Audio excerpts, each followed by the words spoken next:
Tenzi nditungamire mukati mezviedzo mananda andibata ndimwedo dombo ndiwikende ndimwemo otungamire tenzi nditungamire semwana awonyaratamu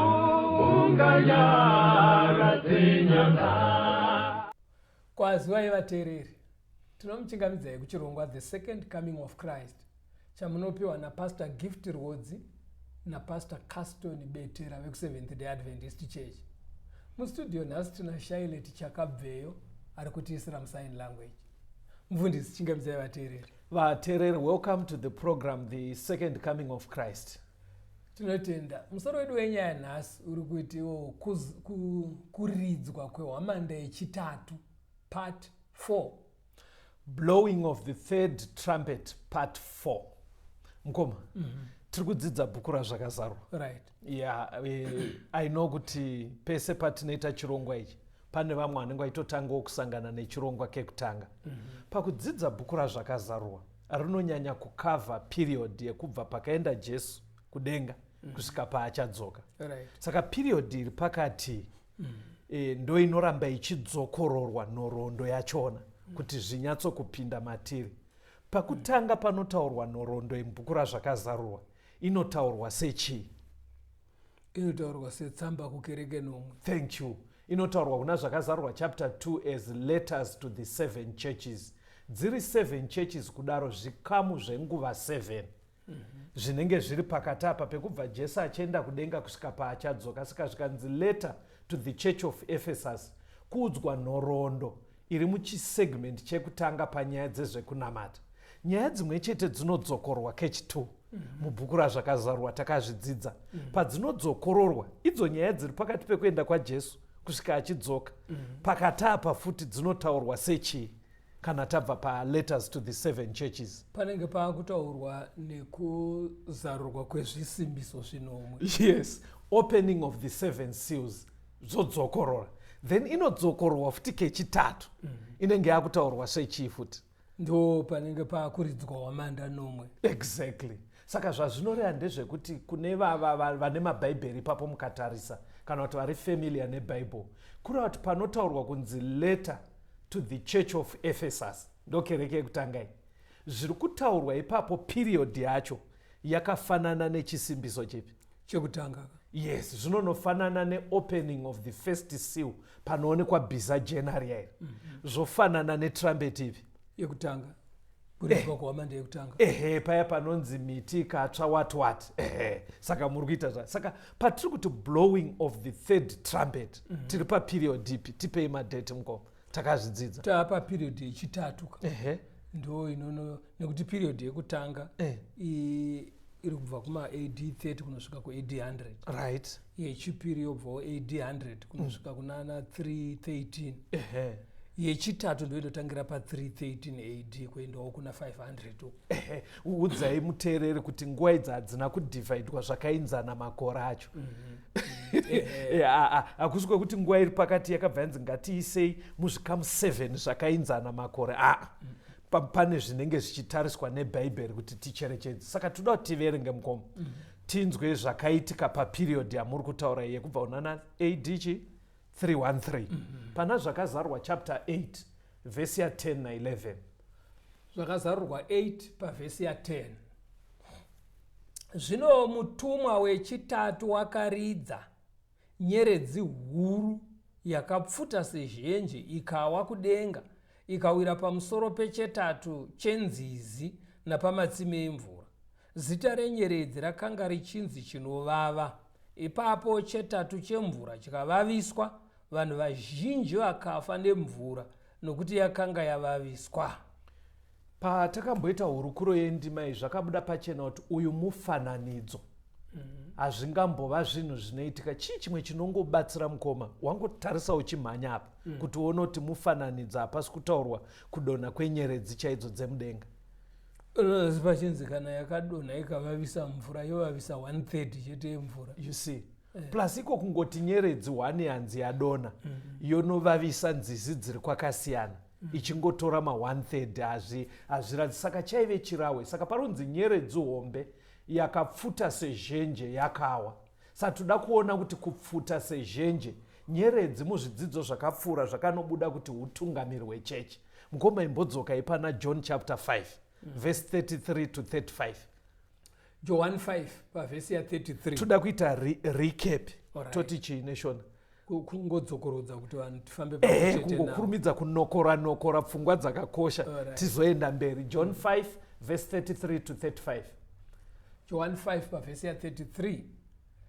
Makatuma kuna Johani, iye akapupura zvokwadi.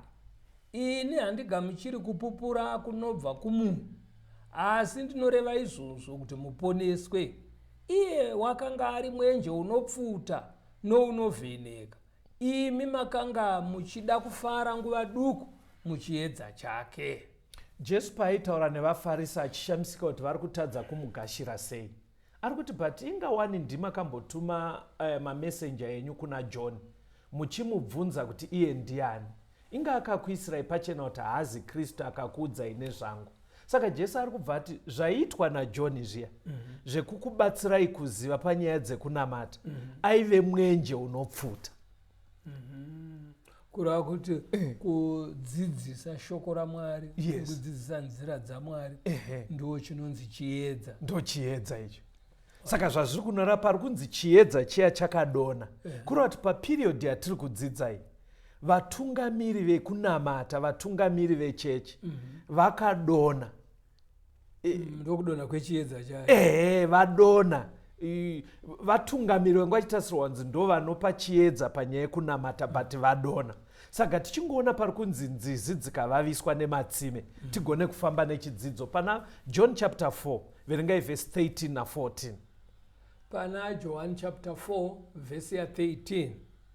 Jesu akapindura akati kwavari, mumwe nomumwe unomwa mvura iyi uchava nenyotazve, asi ani nani unomwa mvura yandichamupa ini haachazovi nenyota nokusingaperi, asi mvura yandichamupa ichava mukati make tsime remvura inovhaira kusvika kuupenyu husingaperi. Saka Bible panapa tangotora ndima imwe chete. Kune ndima dzakawanda mubhaibheri dzinotaura zvetsime remvura nezvakadaro. Jesu ari kuti iye ndiye tsime reupenyu. Saka Jesu akati ndiri tsime reupenyu obva ati ndini mvura mhenyu. Pfungwa iri kuiswa pamukoma ndeyekuti panyaya yezvepamweya kurarama kwedu tinorarama pana Jesu. Yabatika kapa paati ndini mvura yeupenyu. Ndini mvura rora kuti munhu ukanga wamugashira wapinda muupenyu, ndokumwa kwacho kwawaita mvura yeupenyu. Sezviri mvura muupenyu hwedu kukosha kwayo ndo inoita kuti tirarame. Saka munhu agashira Jesu opinda muukama naye anofananidzirwa semunhu aakunwa mvura pana Kristu, mvura yepamweya. Pabatika kapa but vhesi rabva raenderera mberi rikati munhu iyeye manje iyewo pachake achabva aita tsime remvura mhenyu inoyerera. Kureva kuti zvaagashira kuna Jesu anozviita pass on kune vamwe. Exactly. Right. Mabata pfungwa yacho kana bhaibheri ichiti tsime remvura riri kureva munhu ari muna Kristu ari kuita kuti vamwewo vazive zvinodiwa naKristu. Inzwai pana John 7 verse 37 na 38. John 7 pavhesi ya 37. Zvino nezuva rokupedzisira, zuva guru romutambo, Jesu akamira akadanidzira akati, ani nani kana ane nyota ngaauye kwandiri anwe. Unotenda kwandiri sezvazvakarebwa norugwaro, nzizi dzemvura mhenyu dzichayerera dzichibva mukati make. Saka iri kuramba ichitsimbidzira kuti Kristu ndiye sosi yemvura yeupenyu.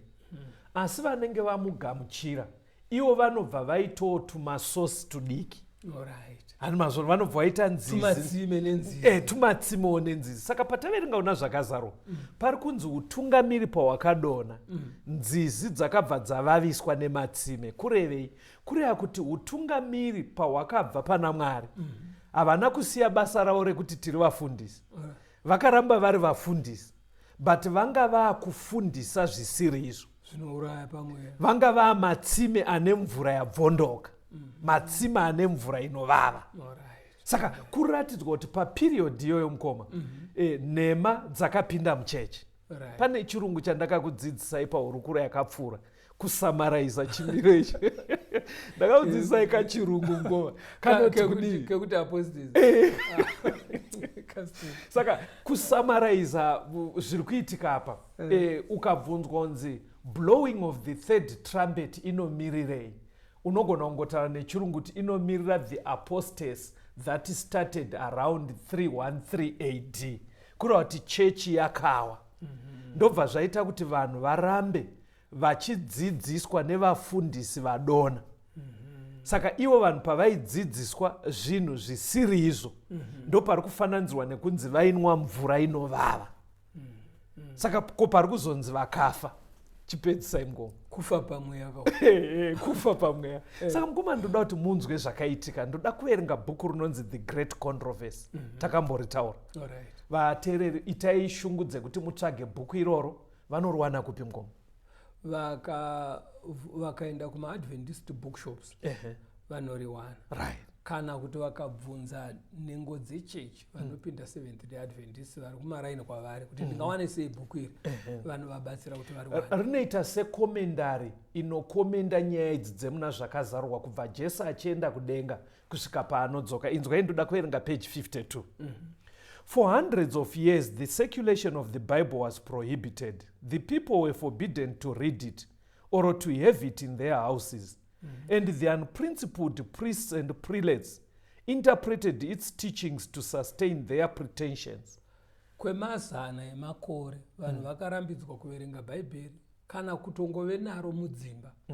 Zvakadaro zvokuti kwakasara vaprista vasina kutendeuka, vasina hunhu hwoukristu ndo vaibvumirwa kudzidzisa nekududzira bhaibheri vachisimbisa pfungwa dzavo dzekurasika.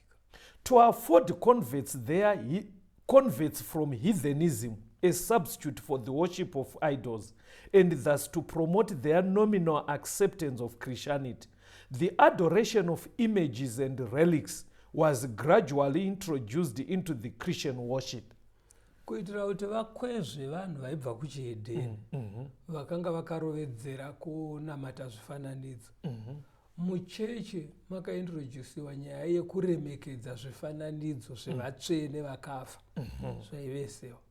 To complete the sacrilegious work, Rome presumed to expunge from the law of God the second commandment, forbidding image worship, and to divide the 10th commandment in order to preserve the number. Saka zvakazopedzisira kuti kereke yakabvisa murayiro wechipiri unorambidza kunamatwa kwezvifananidzo, asi kuti mirayiro irambe iri 10 ari ma10 commandments. Yes. Vakazonotsemura murayiro wechi10 kuti iite 2. Ndo zvaiitika iapostasy. Ngativerengerwe murayiro wacho wechi2 kuti unoti kudii, then tonzwa rwiyo pana Exodus chapter 20 verse 4 to 6. Exodus chapter 20 pavhesi ya4.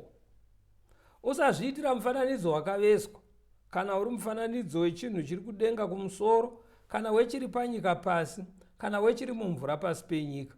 Usapfugamira izvozvo kana kuzvishumira, nokuti ini Jehovha Mwari wako ndiri Mwari ane godo.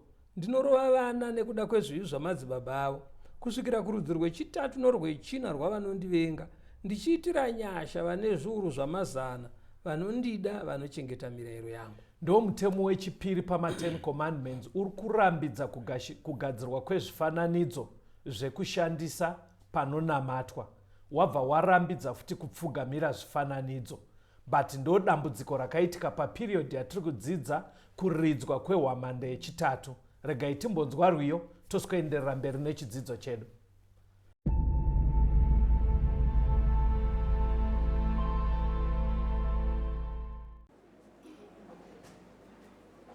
Yeah.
Tinomuchingamidzai zvakare vateereri tichienderera mberi nehurukuro yedu kuridzwa kwehwamanda yechitatu part 4.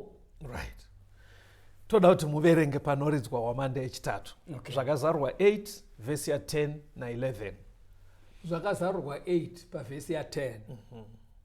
Zvino mutumwa wechitatu wakaridza, nyeredzi huru yakapfuta sezhenje ikawa kudenga, ikawira pamusoro pechetatu chenzizi napamatsime emvura. Zita renyeredzi rakanga richinzi chinovava. Ipapo chetatu chemvura chikavaviswa, vanhu vazhinji vakafa nemvura nokuti yakanga yavaviswa. Chirawe ichi hapasi kuradzwa kudonha kwemastars nemameteors mudenga. Mukoma, nyeredzi hombe yakadonha iyi yakadonha muchimiro chipi?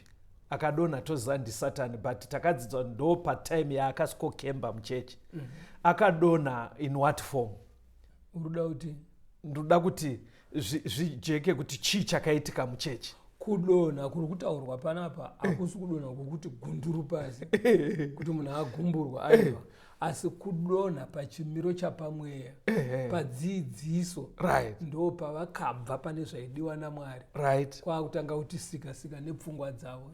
Nzizi tadzidza kuti chii nzizi nematsime emvura? Tichitarisa mucherechedzo wekuti mvura neupenyu. Right. Sekupa kwainoita upenyu kuvanhu. Yes. Saka pane zvomweyawo shoko rikauya zviri pamwero rinokonzera upenyu husingaperi. Asi rikauya richipesana nezvinodiwa naMwari rinotungamirira kukunoparara. Saka chimwe chakaitika panguva iyi ndo chataverenga mubhuku riya. Ndichadzokorora futi kuverenga muGreat Controversy page 52 here. Teererai munzwe zvakaitika. To afford converts from heathenism a substitute for the worship of idols, and to thus promote their nominal acceptance of Christianity, the adoration of images and relics was gradually introduced into the Christian worship. Hanzi kuitira kukwezva vaedheni vaibva kunze kunyika. Sezvo vaifarira kunamata zvifananidzo. Yes. Muchechi makapinzwa kupfugama pamberi pezvifananidzo. Zvaiitwa kuremekedza vashakabvu vatsvene. To complete the sacrilegious work, Rome presumed to expunge from the law of God the second commandment, forbidding image worship, and to divide the 10th commandment in order to preserve the number. Kuzadzisa hwipo hwakanga hwauyawo, kereke yakabvisa murayiro wechipiri unorambidza kunamata pamberi pezvifananidzo. Asi kuti nhamba irambe iri 10 yema10 commandments, vakanotsemura mutemo wechi10 kuita miviri, kureplace wechi2 wabviswa. Saka Mwari havafarire kuti panzvimbo yekunamata kana kuti uchinamata pashandiswe zvifananidzo. Saka zvakaitika panguva iyi yeperiod yatiri kudzidza, nekuti paida kunzi vahedheni vafarire chechi, yeti vahedheni upenyu hwavo kugara nekugara vaifarira kushandisa zvifananidzo. Saka kuchechi kwakabva kwatanga kuiswa zvifananidzo, but zviine mazita ekuchechi. Ndo pari kunzi panapa mazita akakurumbira ekuchechi akafanana nekuti ana Moses, ana Pauro, ana Peter akatanga kugadzirwa zvifananidzo. Saka zvifananidzo zviya ndobva zvaakuchiwanikwa panzvimbo dzekunamata zvinova zvinorambidzwa neshoko raMwari. Pakajeka kama. Ngatimboonai tisati tauya paperiodi tiri mubhaibheri kuti Mwari anonyatsa kutsamwa here vanhu vachishandisa zvifananidzo. Kuti zvimwari zvinomugumbura here. Nyaya yezvifananidzo. Pana Exodus 32 verengai verse 1 to 6. Exodus 32 verse ya 1. Zvino vanhu vakati vachiona kuti Mozisi wandonoka kuburuka mugomo, vakaungana kuna Aroni vakati kwaari, simuka utiitire vamwari vangatitungamirira, nokuti kana ari Mozisi uya munhu wakatibudisa munyika, hatizivi chakaitika naye. Zvino Aroni akati kwavari, gurai zvindori zvendarama zviri panzeve dzavakadzi venyu, nedzavanakomana venyu navanasikana venyu, muuye nazvo kwandiri. Zvino vanhu vose vakagura zvindori zvendarama zvakanga zviri panzeve dzavo, vakauya nazvo kuna Aroni. Iye akazvigamuchira pamaoko avo, akazviveza nenhumbi yokuveza nayo, akaita nazvo mhuru yakaumbwa. Ivo vakati, ndivo vamwari venyu imi vaIsraeri, vakakubudisai munyika yeIjipita. Zvino Aroni wakati achizviona, akavaka aritari pamberi payo. Aroni akadanidzira akati, mangwana mutambo uchavapo kuna Jehovha. Vakafumira mangwanani, vakapisira zvipiriso zvinopiswa, vakauyawo nezvipiriso zvokuyananisa. Vanhu vakagara pasi vakadya nokunwa, vakasimuka vakatamba. NdiAroni Mozisi vati anonoka angaenda mugomo. Saka Mozisi ndopaaitsanangurirwa nyaya yekunamata. Achiudzwa kunzi ndoda kuti muzogadzira sanctuary muchidii, aikurukura naMwari. Saka vanhu ndobva vanga vajaira zvifananidzo vari kuEgypt. Zvikanzi tokumbira kuti tigadzirire vamwe vaMwari. Kana ari Mozisi hatisi kuziva kuti chii chiri kuitika kwaari. Saka Aroni akabva agadzira chifananidzo. Agadzira chifananidzo kudaro, vanhu ndobva vatanga kutamba pamberi pacho. Hanzi Aroni akabva azogadzira auta. Agadzira auta paya ndobva adedzera zvikanzi mangwana kune mutambo watinoda kuitira Jehovha. Ukaverenga ndima yemuchirungu mukoma, Aroni paanoti mangwana kune mutambo wekuitira Jehovha, pakanzi Jehovha pacho Lord uya, haasi wekuti aireva zvimwe zvimwari. Vaitoreva Mwari akasika. Kuti mutambo vari kuitira Mwari chaiye. Zvekuti ukaverenga Bhaibheri unotoona runonyora LORD ane macapital letter. Zvekuti vari kuti chimhuru tagadzira, but zvatoda kuita mangwana toda kuitira Jehovha mutambo pamberi pechimhuru. Saka panoburitsa pfungwa yekuti kazhinji kacho ameno zviri matiri pamwe chitema mukoma. Panoshandiswa zvifananidzo ukaedza kukurukura mumaraini uchiti zviri kufamba sei, pfungwa yacho unotopindurwa chinzi no, isusu tiri kuziva tinei tichinamata Mwari. Asi chishandisa chifananidzo chaanorambidza. But ukanoti but zvamuri kuita izvi ndiri kuona panzvimbo yamunonamatira pane zvifananidzo. Unotonzi uri kujaja zvisiri izvo. Isusu tiri kuziva kuti tiri kuitira Mwari. Vari kuti mumwoyo tiri kuitira Mwari, asi physically pane zvinorambidzwa naMwari. Handize pfungwa iyi, saka toda kuti timbonzwawo Mwari paanoona vanhu vari kuti tiri kukuitirai. Vari pamberi pechifananidzo. Kuti iye Mwari anoti, because language iri common mazuva ano muna Israel mukoma yekuti don't judge, uda kutojaja. Mazoona. Saka toda kuavoida kuti muteereri tisaitonge nina mukoma Givi tiri muno pachidzidzo ichi titonge tiri kujaja. Totoziva kuti zvinowanikwa kunharaunda, kuti panzvimbo dzekunamata panowanikwa zvifananidzo. Ende muchiedza kukurukura muri kumaraini panogona kupiwa reason yekuti isusu techinyatsoziva nemwoyo wedu kuti tiri kuitira Mwari. Saka toda kunzwa kuti Mwari paakamboitirwa nevanhu ava, iye akaona achiitirwa here. Chiverengai pana Exodus 32 verse 7 to 9. Exodus 32 pavhesi ya7. Zvino Jehovha akataura naMozisi akati, enda, buruka, nokuti vanhu vako vawakabudisa munyika yeIjipita vazvitadzira. Vakurumidza kutsauka panzira yandakavarayira, vakazviitira mhuru yakaumbwa, vakainamata. Chimirai, dzokorora ipapapo. Vakazviitira chi? Vakazviitira mhuru yakaumbwa, vakainamata. Vakabayira zvibayiro vachiti, ndivo vamwari venyu imi vaIsraeri. Chimirai, Mwari ari kuti vainamatani? Vainamata chimhuru. Hamukona kusiyana kwazvikuita. Vanhu vari kuti tiri kuitira Mwari, but Mwari ari kuti aiwa muri kuitira chimhuru chamaita. Pangabatsirike sei mukoma? Chandiri kudaka, musaite argument nevateereri, because kuvateereri zvifananidzo zviriko, ende zvitoripo panzvimbo dzekunamata. Pamwe pacho vachitopfugama pamberi pechifananidzo, ende vanenge vachiti tiri kuitira Mwari. Saka Mwari wacho ari kunzi tiri kumuitira vateereri, ndiye ari kuramba kuti handidi kuitirwa nemutoo iwoyo. Mukana muchindiitira inini, bvisai zvifananidzo kure. Handidi kuzviona panzvimbo yekunamatira. saka hatigone kuramba tichiti kuri kwekuti tiri kunyatsoda hedu uteerera Mwari. Munhu haugone kuramba uchiti Mwari ndiye anoziva mwoyo wangu, iye anenge achinyatsoziva kuti no, ichi hachiri kungondibatsira kuyeuka chete, asi inini chaiye mwoyo wangu. Mwari wacho anoverenga mwoyo, muteereri, ari kuti handidi kunamatwa kanamatiro ikako. Exodus 34 mgomo, verengai pazasi kubva vhesi 11 tosvika pavhesi 15. Exodus 34 vhesi ya 11. Rangarira zvandinokurayira nhasi.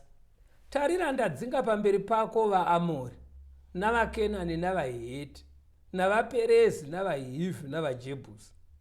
Chenjera kuti urege kuita sungano navanhu vagere munyika iyo kwaunoenda, kuti zvirege kuva musungo kwauri.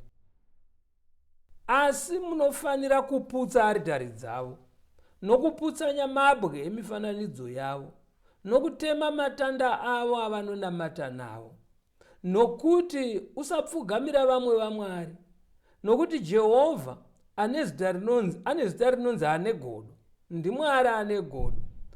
Kuti urege kuita sungano navanhu vagere munyika iyo. Zvino kana ivo vopata vachitevera vamwari vavo, vachibayira vamwari vavo, mumwe akudane kuti udye nyama yezvibayiro zvake. Saka Mwari akupa warning pavaienderera mberi nenzendo achienda kuKenani. Chaari kutaurira ndima imgoma ndo dambudziko rakaitika patakadzidza mazuva aConstantine, kuti vahedheni vachiuya vakaita mubatanidzwa nevana vaMwari. Saka Mwari akabva achiudza vaIsraeri akati, mimi kuKenani kwamuri kuenda kune vahedheni vandinoda kutodzinga, ndokumbirisa musanoita mubatanidzwa navo. 1, ndokumbirisa pane zvidhori zvavo nemaatara avo, punzai. Ndokumbirisa musanoroorana navo. Zvikanzi pakupedzisira ndokumbirisa zvachose kuti vakakukokai kumitambo yavo musaende. Pabatika kapa. Exodus 34 verengai vhesi 16 mgomo. Exodus 34 vhesi 16. Iwe ukatorera vanakomana vako vakunda vavo. Zvino kana vakunda vavo vopata vachiteera vamwari vavo, vapatise vanakomana vakowo vatevere vamwari vavo. Usazviitira vamwari vakaumbwa. Adzokorora. Zvikanzi ndakuudzai, even maendaendai munodzidzisa vana venyu vasaroorane nevanavo, because vanodzidziswa nyaya iyi. Matimboona kuti patinoita maungano nevechidiki, misangano yaya, panonyanya kungotsimbidzwa kunzi rooranai vekutenda kumwe chete, usaroorwe kunze. Problem ina Mwari ndeyekuti vari kunze havasi vanhu vaakasika here. Problem iri papi mgomo? Ndiye akavasika, asi vane sarudzo dzavakaita, vane manamatiro asingadi. Konseni yaMwari iri pamanamatiro, haisi yekuti vanhu vaya they are less human. Ukanzwa Bhaibheri richiramba richitsimbidzira kuti pakuroorana be careful. Ndiye Mwari akavasika, they are equally human. But chiri kunyanya kutedzwa naMwari chinovengwa kanamatiro aka kanozoshandisa zvifananidzo nezvimwe zvakadaro. Toda kuti timbonzwa rwiyo tuye toenderera mberi nechidzidzo.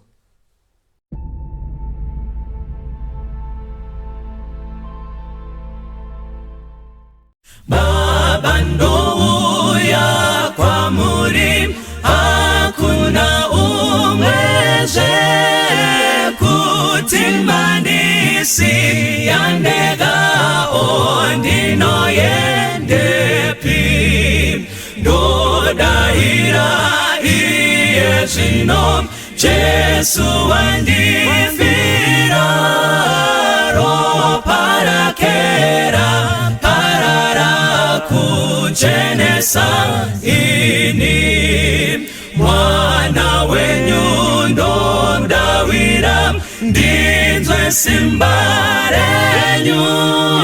Zvidiso zvangu zvazadzwa mune inonguva. Ndodahira iye zvino Jesu wandifira, ropa rakera parara kuchenesa ini. Muvambiwe rudawiro, ndotarisa kuchenesa imwi nogashira chipo chenyu ndiponeswe nacho ini ndodahira iye zvino Jesu wandifira ropa rakera parara kuchenesa ini ndodahira iye zvino Jesu wandifira ropa rakera parara kuchenesa ini ropa rakera parara kuchenesa ini ropa rakera parara kuchenesa ini ropa rakera parara kuchenesa ini.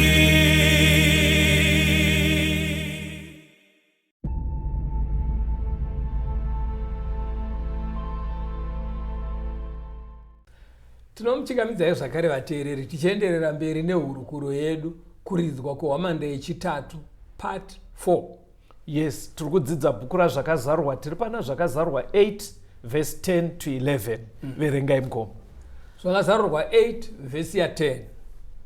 Zvino mutumwa wechitatu wakaridza, nyeredzi huru yakapfuta sezhenje ikawa kudenga, ikawira pamusoro pechetatu chenzizi napamatsime emvura. Zita renyeredzi rakanga richinzi chinovava. Ipapo chetatu chemvura chikavaviswa, vanhu vazhinji vakafa nemvura nokuti yakanga yavaviswa. Kutanga mugore ra313 AD pakatendeuka Constantine ndo pari kutsanangurwa nemavhesi aya kuti vatungamiri vechechi vakawa, vakaita apostasy, vakadonha pamberi paMwari. Ivo vari vatungamiri vanofana kuita kuti vanhu vawane mvura yepamweya, vawane vhangeri raMwari rechokwadi. Vakaramba vachidzidzisa muchechi, but vanga vakudzidzisa zviri parutivi. Asi machechi members akaramba achiteerera vanhu vari kuticha zvisiri izvo. Saka Bhaibheri rabva rati vanhu vakafa pamweya nekuti vanga vakunwa mvura iri polluted. Chimwe chakaitika chii chakakorapta mvura kana kuti chakakorapta dzidziso yeshoko rechokwadi? Chimwe chekutanga chakaitika paperiodi kubatana kwakaita vahedheni nevanhu vekuchechi. Vahedheni vaifarira kunamata vachishandisa zvifananidzo. Saka senzira yekuvarerutsira kuti vafarire chechi, kuchechi kwakabva kwatanga kuintroducwa zvifananidzo. Zvaive zvifananidzo zvakaita sei? Zvaive zvifananidzo zvevanhu vakakurumbira munhoroondo dzekunamata neBhaibheri. Vanhu vakaita sana Peter, vanhu vakaita sana Mai Maria, vanhu vakaita sana Pauro. Zvifananidzo zvakatanga kuiswa kuchechi. Ndokuputsika kwakaitika paperiodi. Vanhu kwakugashira kanamatiro kakadaro, asi akagashirike pamberi paMwari. Sekudzidza kwatiri kuita mushoko kuti Mwari haadi mubatanidzwa wakadaro, haadi kupfugamirwa kwezvifananidzo, haadi kuti vatendi vakokwe kumitambo inonamatwa nevahedheni. Mwari aisa zvese izvi pachena kuvaIsraeri, mukoma vakakundikana. Inzwai pana Numbers 25 verse 1 to 3. Numeri 25. Yes. Pavhesi ya 1. Zvino vaIsraeri vakagara paShitimu. Vanhu vakatanga kuita upombwe navanasikana vaMoabhu, nokuti vakadana vanhu vauye kuzvibayiro zvavamwari vavo. Vanhu vakadya vakapfugamira vamwari vavo. VaIsraeri vakazvisunganidza naBhaari Peori. Jehovha akatsamwira Israeri kwazvo. Saka pane zvese zvavanga varayirwa mukoma. 1 zvema-intermarriages havana kuteerera vaIsraeri. 2 ndobva varayirwa kunzi atishandise zvifananidzo. Vakakokwa kumitambo yaiita zvekunamata zvifananidzo. Vaenda ikoko ndobva vanopfugamira zvifananidzo. Saka to the extent kutoti Bhaibheri kutoti vakatozonamata Bhaari Peo, kureva kuti vanga vakunamata zvifananidzo zviya izvi. Saka hazvina kungogumira kunodya chete. Hazvina kugumira pakunodya chete, vakabva vanopfuga mandobva vaita zvese zvakarambidzwa. Saka pari kubuda pfungwa yekuti vanhu kana munhu aine hama dzisinganamati anofanira kungwarira mitambo yaanodaidzwa. Mukoma, mati munhu ukakokwa nehama dzako kumitambo mimwe ine chekuita nekunamata unofanira kuita sei? Panoda uchenjerera. Unofanira kucherechedza mhando yemutambo wacho. Because ukamboona kuti maKristu kana muri maKristu function yega yega yamaita pane nzvimbo yaMwari ndo zvinongoitawo vamwe vane manamatiro avo. Kuti pavanoita mitambo yavo pane nzvimbo yavamwari vavo. Saka iwewe unofanira kupatsanura mitambo. Uyu mutambo togona kupedzisira tanamata vamwari vanonamatwa ikoko.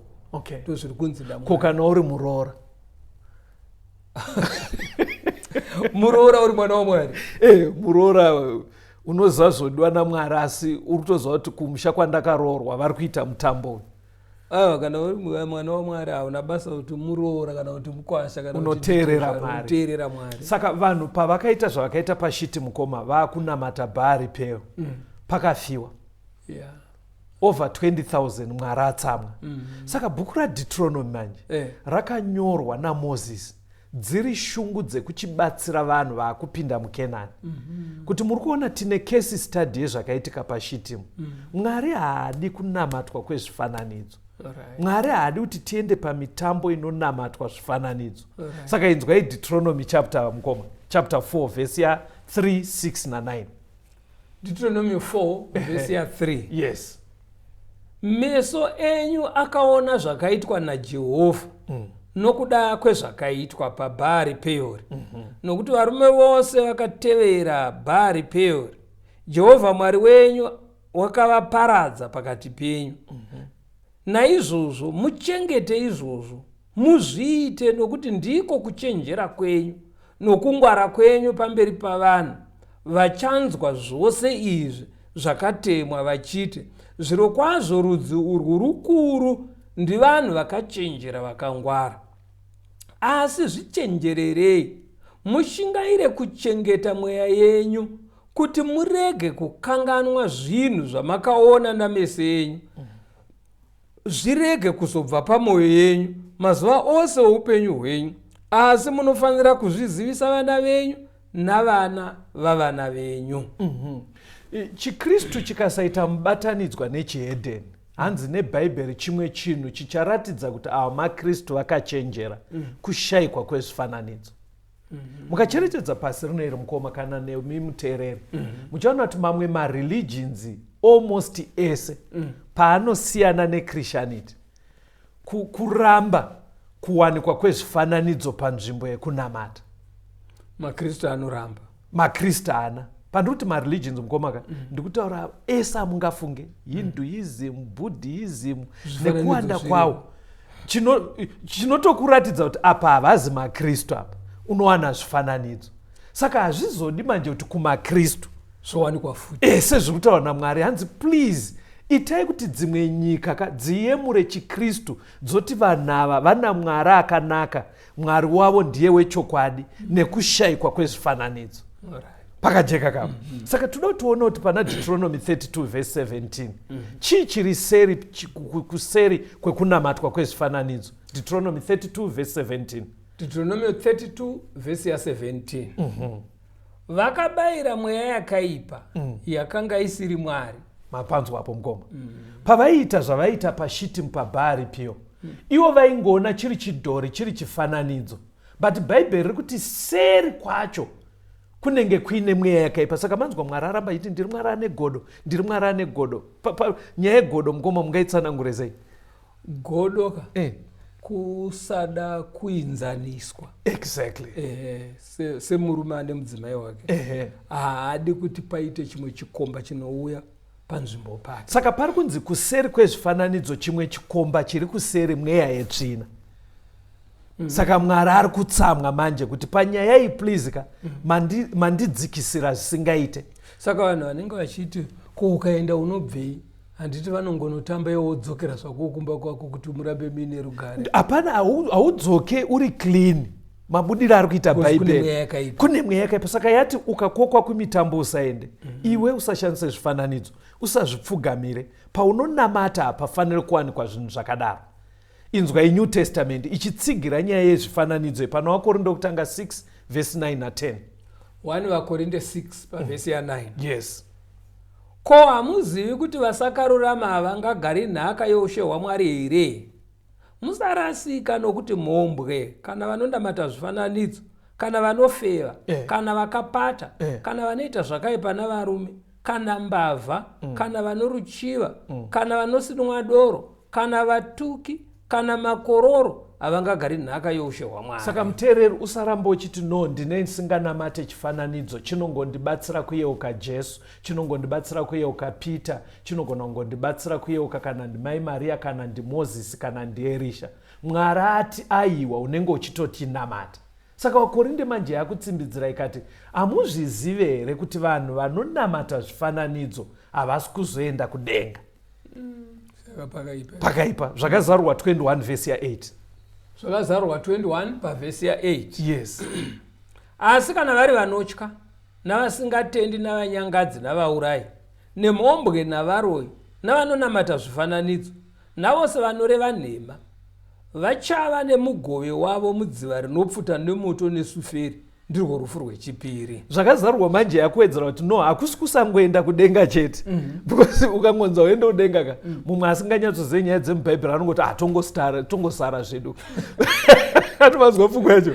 Anogona kungosara ine pfungwa dzokuti tinongosara tiri pano panyika. Azonzi aiwa vanonamata zvifananidzo end result mugehena. Saka hazvingadi kuti muteereri tiri kudzidza tese chidzidzo ichi chiri so clear. Wozoshayikwa kudenga nenyaya yekuti bedzi unoda kuramba uchinamata pane zvifananidzo. Mwari haafare nazvo. But question inogona kuya mukoma tichipedza chidzidzo ndeyekuti zvinhu zvakatanga kunana 313 AD. Kwane makore zviripo.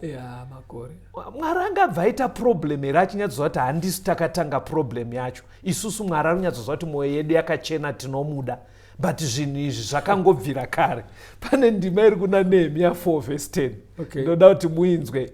Nehemiah 4 verse ya 10. Ipapo vaJudha vakati, simba ravatakuri vemitoro raderera. Uye marara aripo mazhinji. Saka hatigoni kuvaka rusvingo. Nehemiah paakauya achida kuvaka rusvingo rweJerusarema, pane makore rusvingo ruya rwakoromoka, Rabho yakaungana iri pasi zvakadaro. Saka pavaedza kuvaka, pane vaivadzivisa vainzi anaTobhaya. Vaive maenemies ekunze. Saka zvaifrustrata kuti zvinhu izvi zvatiri kuita zvinobudirira here. Kusvika vaJudha vamwe vake Nehemiah vataura kuti basa hariiteri, ngatisiyanei nazvo. Zvikanzwonai 1 mascaffold atiri kushandisa aora. Kuramba tichidai ari kudonhedza zvinhu plus pacho pekutoti titoshandira honai pane Rabho yakawandisa. Dadi kusiyana nazvo. Saka chandiri kuda pfungwa ika, kune vamwe vanogona kufunga kuti nyaya ichagadzirike nekuti yaane makore. Kana yakatanga nguva yana Constantine. Pastor, muri kuti zvinhu zvichagadzirika here izvi kuti zvifananidzo zvibviswe pakati pevatendi? Anongodzwa pfungwa yacho. Mungabatsire sei mukoma? Iye Mwari kana achitaura panyaya yemurayiro iwoyo, pane vhesi ramambotiverengesa kuna Exodus 20. Anoti iye panyaya iyi ndicharova vana kunosvikira kurudzi rwechitatu nerwechina. Nekuda kwezvivi zvakatangwa nemadzitateguru. Saka Mwari anoteverera. Saka haisi excuse yekuti no, zvinhu izvi zvakabvira kare hazvichagadzirike. Kuri kwekuti pauri kunamatira pane zvifananidzo ende uri kufunga kuti hazvichagadzirike. Inzwa yambiro pana zvakazarurwa chapter 18 verse 1 to 5. Ndo zvinofanira kuita munhu wese anoda kuteerera Mwari. Zvakazarurwa 18 pavhesi 1. Shure kwaizvozvo ndakaona mumwe mutumwa achiburuka kudenga ane simba guru, nyika ikavhenekerwa nokubwinya kwake. Akadanidzira nezwi guru achiti, rawa rawa Bhabhironi guru, yava nzvimbo inogara mweya yakaipa nenhare yemweya yose yetsvina, nhare yeshiri dzose dzine tsvina dzinovengwa. Nokuti marudzi ose akanwa waini yokutsamwa kwoupombwe hwaro, nemadzimambo enyika akaita upombwe naro, navatengesi venyika vakafuma nokuwanda kwefuma yaro. Zvino ndakanzwa rimwe izwi rinobva kudenga richiti, budai mariri vanhu vangu, kuti murege kuwadzana naro pazvivi zvaro, mugorega kupiwa madambudziko aro, nokuti zvivi zvaro zvasvika kudenga, Mwari warangarira zvisakarurama zvaro. Saka pari kunzi budai mubhabhironi yakadai, budai pachinamato chakatanga munguva dzana Constantine, ndo papinda chihedheni, ndo papinda kushandiswa kwezvifananidzo muchechi, vanhu vachipfugama pazvifananidzo, kunyange zvaipiwa mazita ekuchechi. Mwari anovenga tsika iyoyo. Saka yambiro yapedzisira ichiti budai pakadaro muende pari safe. Phone number dzandakukupai vateereri ndedzekuti ukaisa message paWhatsApp, tinokupa link rekupinda muWhatsApp group. Chii chinoitwa muWhatsApp group umu? Munotumirwa chidzidzo chimwe chete every day chinobatsira kunzwisisa dzimwe nyaya dzemubhaibheri. Pane zvimwe zvidzidzo zvakaitwa kumashure unokwanisa kuzviwana wapinda mumaWhatsApp groups iwayo. Torai phone number dzinoti 0717 091 615 0717 091 615 kana kuti 0775 90 9095 0775 90 9095. Ngatisanganei zvakare same time pachirongwa chino ichi, the second coming of Christ. Muponesi anoshamisa, anondishamisa ini, anondiwika mumakoredomo, kune nzizitse rufaro.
Shamisa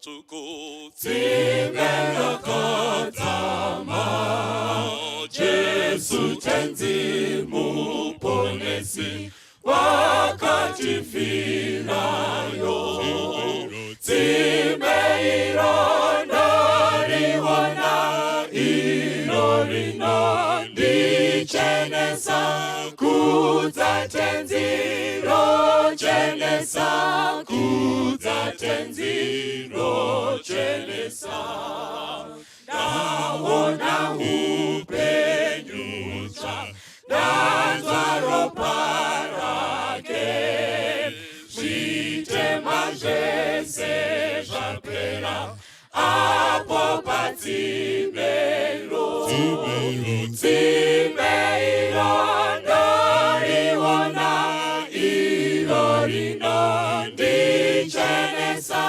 Kutatenziro Chenesa Kutatenziro Chenesa Namukanda itwa mucha Nembiri edenga Nemoya nengu ochena Na Kristu mandiri Timeiro Noriwana Irorino Dichenesa Kutatenziro Chenesa Kutatenziro Chenesa Chishamiso titi take Roparake pasi Muzi wengi Jesu chete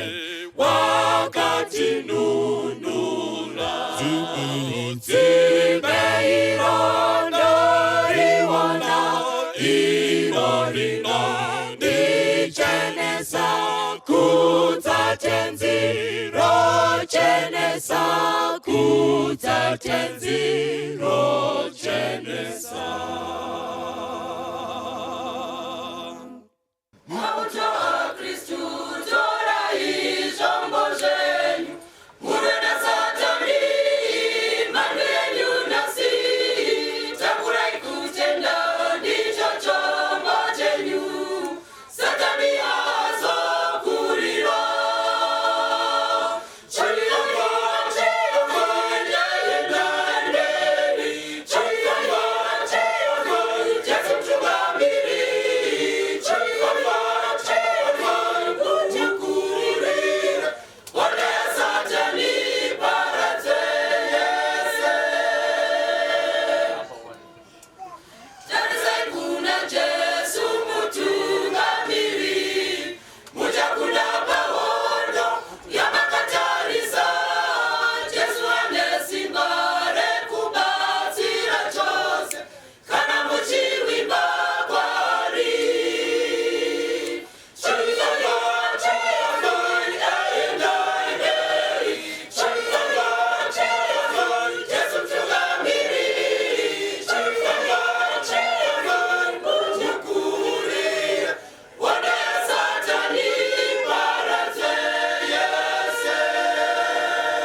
imeziedzo mananda andibata ndimwe dombo ndiwikeje ndimwe otungamire tenzini etungamire semwana awonyara tabu unganyara zinyanga mananda anomunzwa kanama atinyarara imwite tenziwe nyanza tenzini etungamire aponda yasvika nyanza mananda aondichisa